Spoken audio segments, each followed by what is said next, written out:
আমাদের পার্শ্ববর্তী দেশ ভারত, আমরা কিন্তু সবসময় তাদের সঙ্গে বন্ধুত্ব রাখারই চেষ্টা করেছি। আমরা কিন্তু কখনো তাদের সঙ্গে দুর্ব্যবহার করিনি, তাদেরকে ঠকানোর চেষ্টা করিনি, প্রশ্নই আসে না।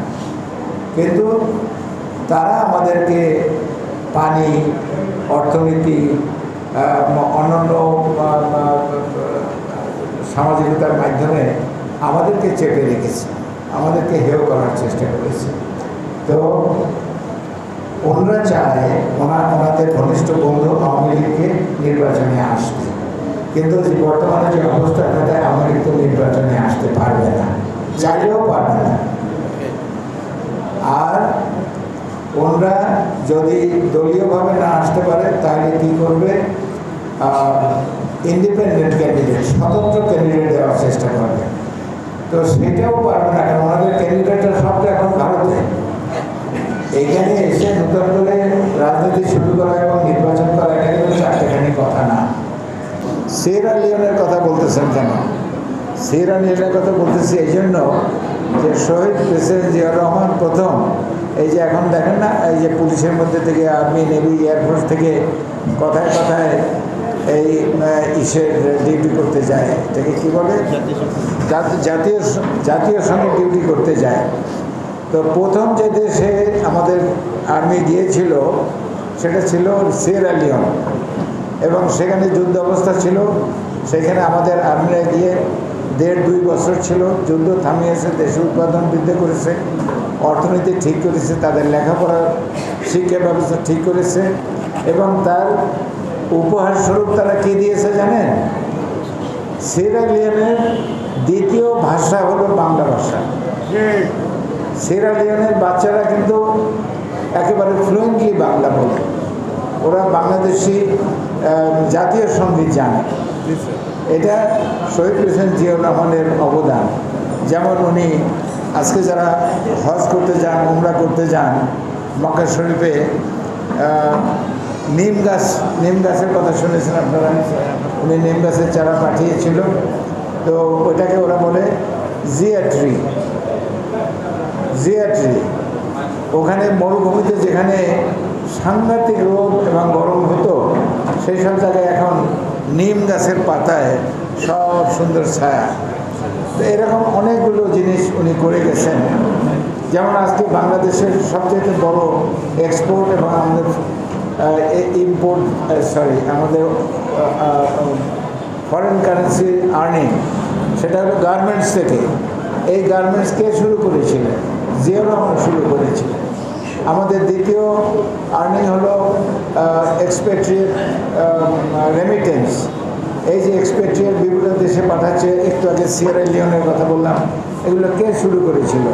শহীদ প্রেসিডেন্ট জিয়াউর রহমান শুরু করেছিল।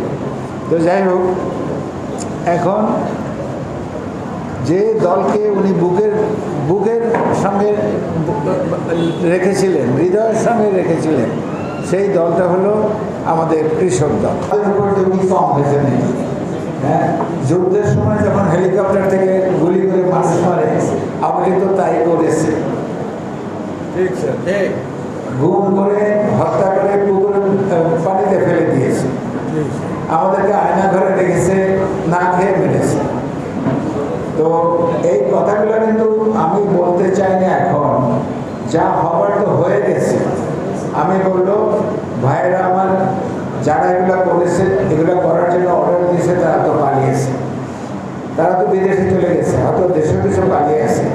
বাকি সবাইকে ম্যাডাম খালেদা জিয়ার পরামর্শে, তারেক রহমানের পরামর্শে আমি দাওয়াত করতেছি, আসেন আপনারা সোজা পথে আসেন, আপনারা আলোর পথে আসেন।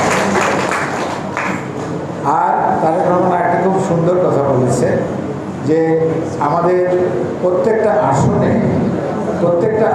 5-6জন তার চেয়েও বেশি ক্যান্ডিডেট আছে, কিন্তু আমাদের আসন তো সিট তো একজনকে দেওয়া হবে, বাকি সবাইকে দল যখন ক্ষমতায় যাবে তখন ইনশাল্লাহ আমরা মূল্যায়ন করব। এইগুলো একটা সুন্দর কথা বলেছে। আর একটা আরও সুন্দর কথা বলেছে, সেটা হলো যে নমিনেশন পাবেন তার দায়িত্ব হবে যারা পায় নাই তাদের সবার সঙ্গে গিয়ে বুক মিলানো, আর যারা নমিনেশন পাবেন না তাদের দায়িত্ব হবে যে পেয়েছে তাকে সাহায্য সহায়তা করে নির্বাচনে জয়ী হওয়া। তো যদিও এখনো আমাদের নমিনেশন কিন্তু কাগজে বেরোয়নি, ডিক্লেয়ার হয় নাই, কিন্তু হবে তো, ডিক্লেয়ার তো হবে, কেউ না কেউ তো পাবে।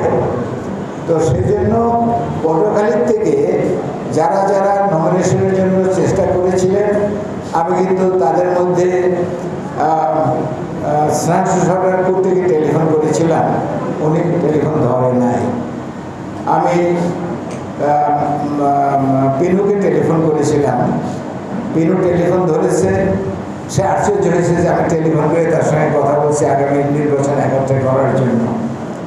আমি আর একজন আছে আমাদের টোটাল অ্যাডভোকেট মুজিবুর রহমান টোটালে টেলিফোন করেছিলাম। ওই তিনজনই কিন্তু অ্যাপ্লাই করেছিল নমিনেশনের জন্য। তো ওই তিনজনের মধ্যে দুজনের সঙ্গে কথা বলছি, একজনের সঙ্গে আমি কথা বলবো।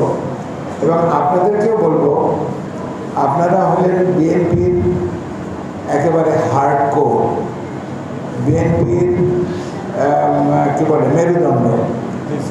আপনারা সোজা হয়ে দাঁড়াবেন, সবাই আপনাদের চারপাশে থাকবে। আপনাদের মাথা নোয়াতে হবে না, যারা ভুল ত্রুটি করছেন তারা মাথা নোয়াই আপনাদের কাছে আসবে এবং আপনাদের দায়িত্ব হবে তাদের সঙ্গে হাত মেলানো, তাদের সঙ্গে বুক মেলানো এবং মিলেমিশে কাজ করা।